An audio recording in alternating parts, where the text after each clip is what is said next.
It's the 106th edition, folks. I probably didn't need to tell most of you because you are locked in on this one. This means so much to both sides. It's Pitt, it's West Virginia in Morgantown. It is the backyard brawl. We got Mike Ostie here from Pittsburgh Sports Now and also WV Sports Now. Mike, it's good to see you. How you doing?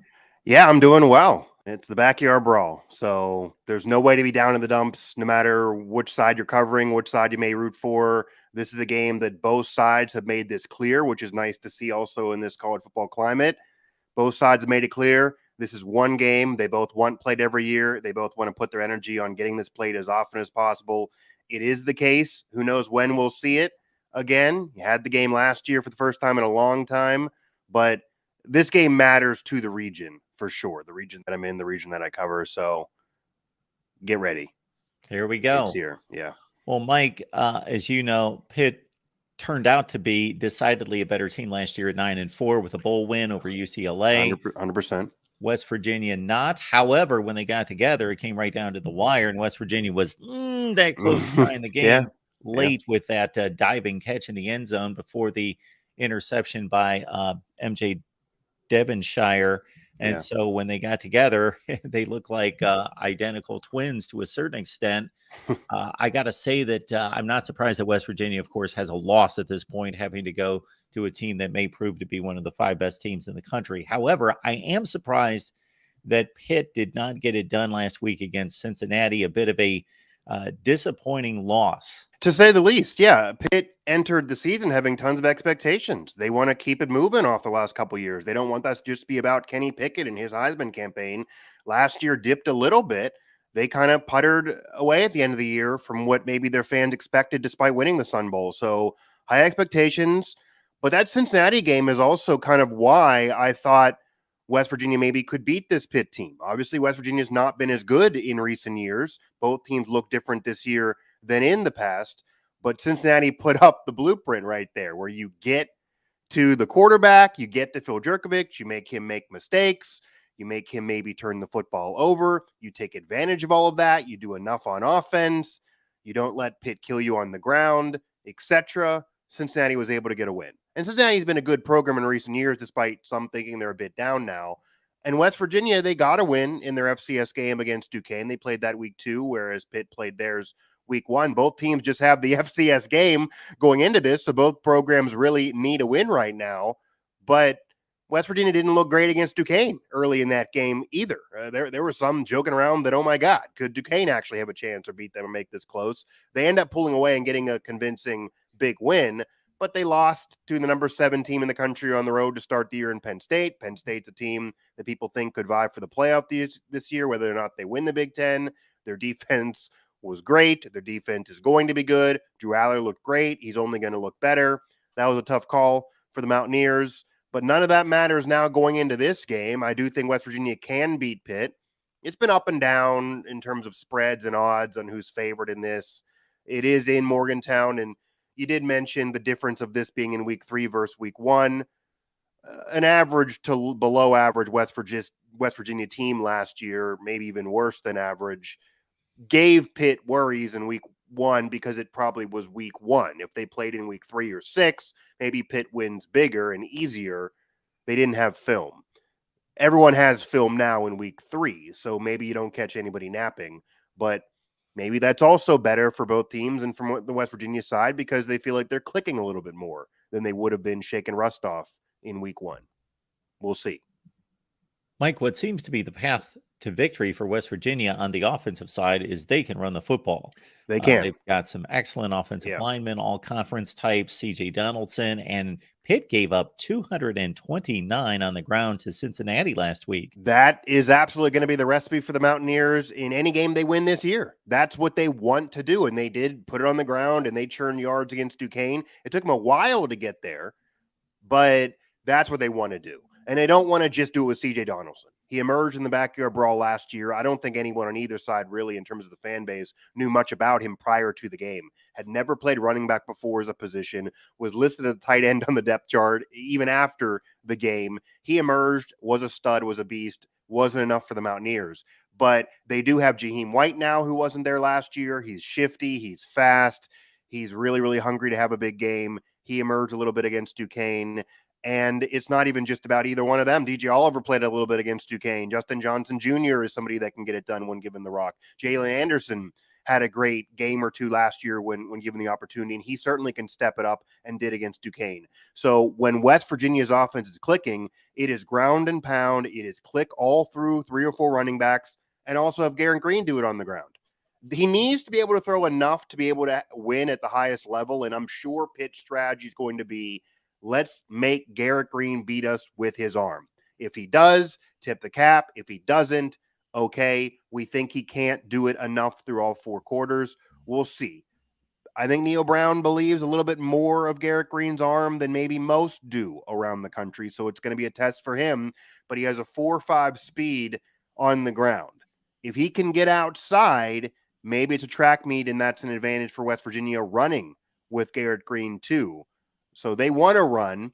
Pitt knows this, though, and Pitt maybe wants to run, too. They believe a lot in Phil Jerkovich, of course. He's a 6th-year vet, unlike Garrett Green starting for the first time as a top-flight quarterback in college football.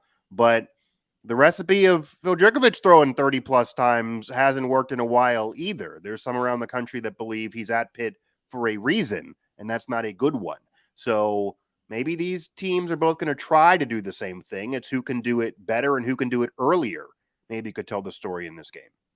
Yeah, when Jerkovic first arrived at Boston College from Notre Dame, I was impressed with him. I thought this guy's emerging. He's a big physical guy that is tough to get a handle and throw to the ground and has the passing skills. Now, it's only 2 games, but, Pitt fans aren't going to be too happy with having a second consecutive transfer quarterback who had a name in another location that didn't turn out to be the guy that they expected. Yeah, and maybe the advantage in terms of fanfare for Phil Jerkovich is the fact that he's from the Western Pennsylvania area. Pitt wanted to get him out of high school. He actually was such a high-level recruit out of high school that he had the options of Notre Dame plus, and then, of course, falls on Boston College. But his career didn't turn out the way he would have wanted. If his career turned out the way he would have wanted, he would have probably been at one place, would have been a Hall of Famer there, would be a first-round draft pick. That's what people were talking about coming out of high school. It's not been that. So he's not coming. So I feel like some nationally maybe are confused. Like he's coming back to Pitt to do this feel-good story, like a charity service, but as a bridge to the future and then boost his value.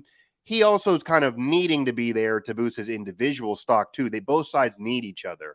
But there are many that I talk to nationally that evaluate quarterbacks that say he makes too many mistakes. He's still not cleaned that up. You can get to him if you have a good secondary, which the Mountaineers do not, or they haven't shown they do so far this year, even though they believe maybe they have a better one. You could cause Phil Jerkovich some problems. Again, that happened in the Cincinnati game.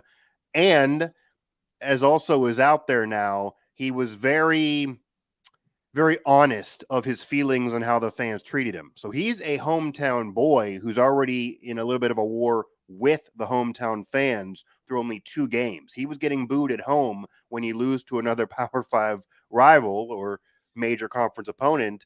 And he said, hey, if you're out here in this game booing, you got to reevaluate your life, basically, to paraphrase. That's not going to go over well in a blue-collar town when he was, 10 for 32 and saying not to boo me?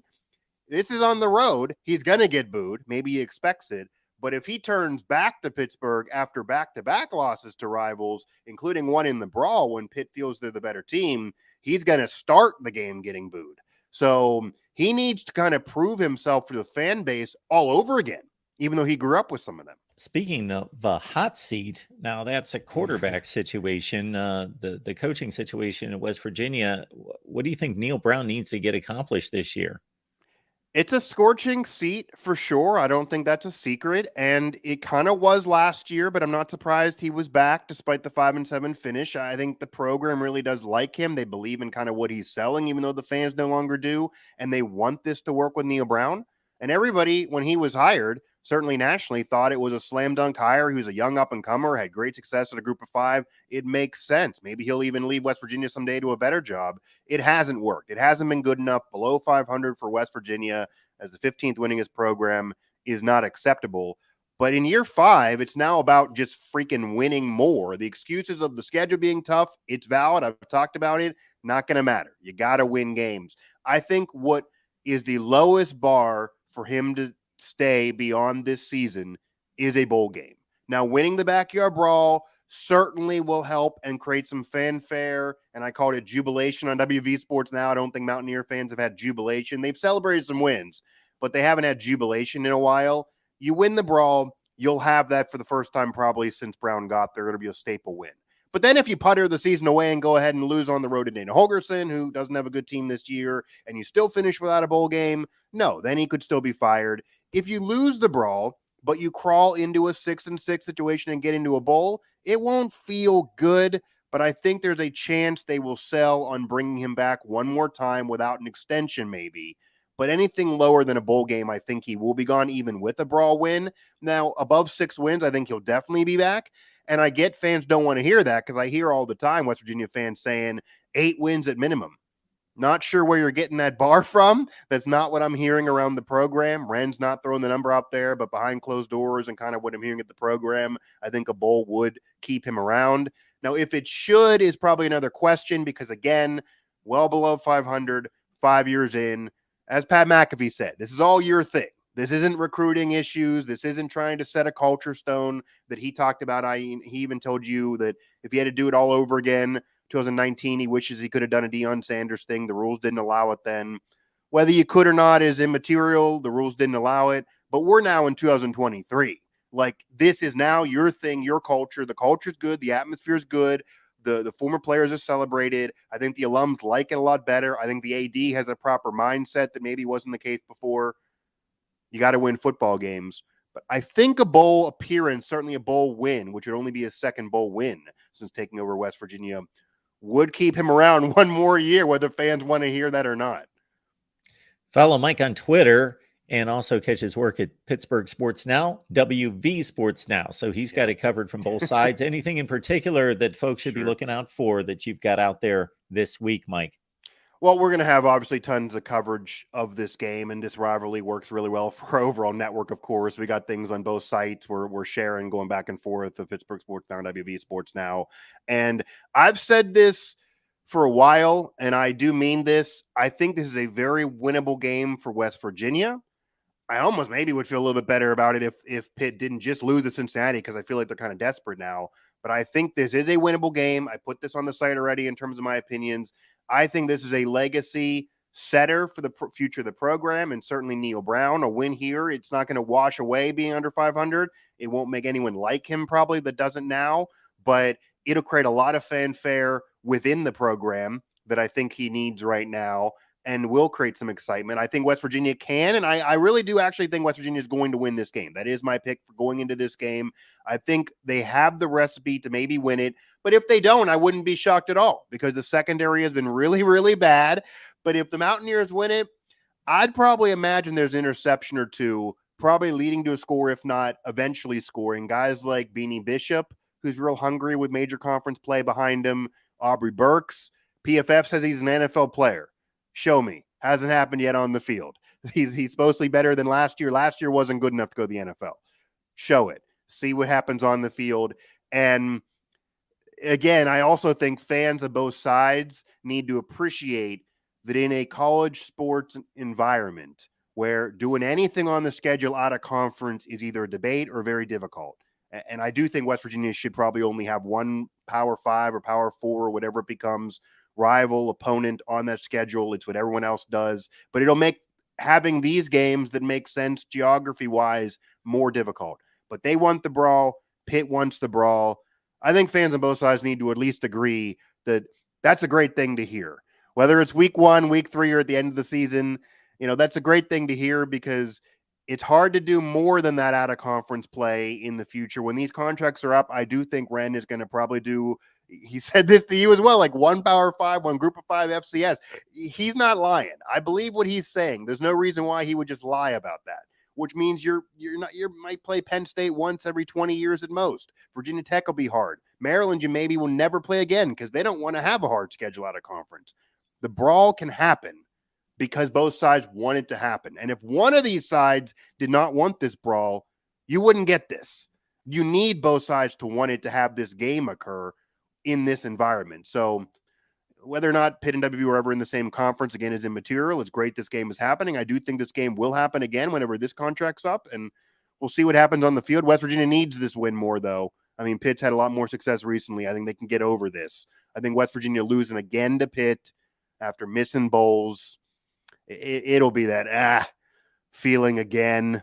Like, yeah, even if you beat Texas Tech and get into conference play and do better, like, I don't think you're going to get the fan base back unless you win the brawl if you're Neil Brown. I think that's the only way to get those fans even close to trusting the climb again is winning the brawl. Even if he's retained and they get 6 wins, a brawl loss, I think, will still be we just like to move on.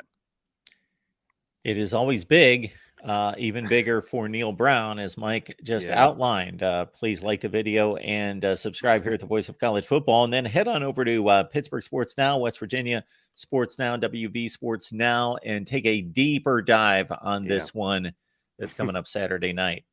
Mike, good to see you. We appreciate you stopping by.